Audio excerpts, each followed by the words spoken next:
Judges 8. Now the Ephraimites asked Gideon, "Why have you treated us like this? Why didn't you call us when you went to fight Midian?" And they challenged him vigorously. But he answered them, "What have I accomplished compared to you? Aren't the gleanings of Ephraim's grapes better than the full grape harvest of Abiezer? God gave Oreb and Zeeb, the Midianite leaders, into your hands. What was I able to do compared to you?" At this their resentment against him subsided. Gideon and his 300 men, exhausted yet keeping up the pursuit, came to the Jordan and crossed it. He said to the men of Succoth, "Give my troops some bread, they are worn out, and I am still pursuing Zebah and Zalmunna, the kings of Midian." But the officials of Succoth said, "Do you already have the hands of Zebah and Zalmunna in your possession? Why should we give bread to your troops?" Then Gideon replied, "Just for that, when the Lord has given Zebah and Zalmunna into my hand, I will tear your flesh with desert thorns and briars." From there he went up to Peniel and made the same request of them. But they answered as the men of Succoth had.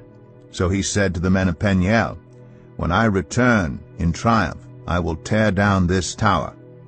Now Zebah and Zalmunna were in Karkor with a force of about 15,000 men. All that were left of the armies of the eastern peoples, 120,000 swordsmen, had fallen. Gideon went up by the route of the nomads east of Nobah and Jogbehah, and attacked the unsuspecting army. Zebah and Zalmunna, the 2 kings of Midian, fled, but he pursued them and captured them, routing their entire army. Gideon, son of Joash, then returned from the battle by the pass of Eris. He caught a young man of Succoth and questioned him, and the young man wrote down for him the names of the 77 officials of Succoth, the elders of the town. Then Gideon came and said to the men of Succoth, "Here are Zebah and Zalmunna, about whom you taunted me by saying, 'Do you already have the hands of Zebah and Zalmunna in your possession? Why should we give bread to your exhausted men?' He took the elders of the town and taught the men of Succoth a lesson by punishing them with desert thorns and briars. He also pulled down the tower of Peniel and killed the men of the town. Then he asked Zebah and Zalmunna, 'What kind of men did you kill at Tabor?' 'Men like you,' they answered, 'each one with the bearing of a prince.' Gideon replied, 'Those were my brothers, the sons of my own mother. As surely as the Lord lives, if you had spared their lives, I would not kill you.' Turning to Jether, his oldest son, he said, 'Kill them.' But Jether did not draw his sword because he was only a boy and was afraid. Zebah and Zalmunna said, 'Come, do it yourself. As is the man, so is his strength.' So Gideon stepped forward and killed them, and took the ornaments off their camels' necks.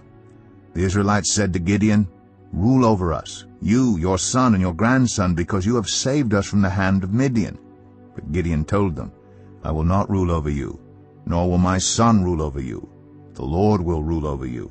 And he said, 'I do have one request, that each of you give me an earring from your share of the plunder.' It was the custom of the Ishmaelites to wear gold earrings. They answered, 'We'll be glad to give them.' So they spread out a garment, and each of them threw a ring from his plunder unto it. The weight of the gold rings he asked for came to 1,700 shekels, not counting the ornaments, the pendants, and the purple garments worn by the kings of Midian, or the chains that were on their camels' necks. Gideon made the gold into an ephod, which he placed in Ophrah his town. All Israel prostituted themselves by worshipping it there, and it became a snare to Gideon and his family. Thus Midian was subdued before the Israelites and did not raise its head again. During Gideon's lifetime the land had peace 40 years.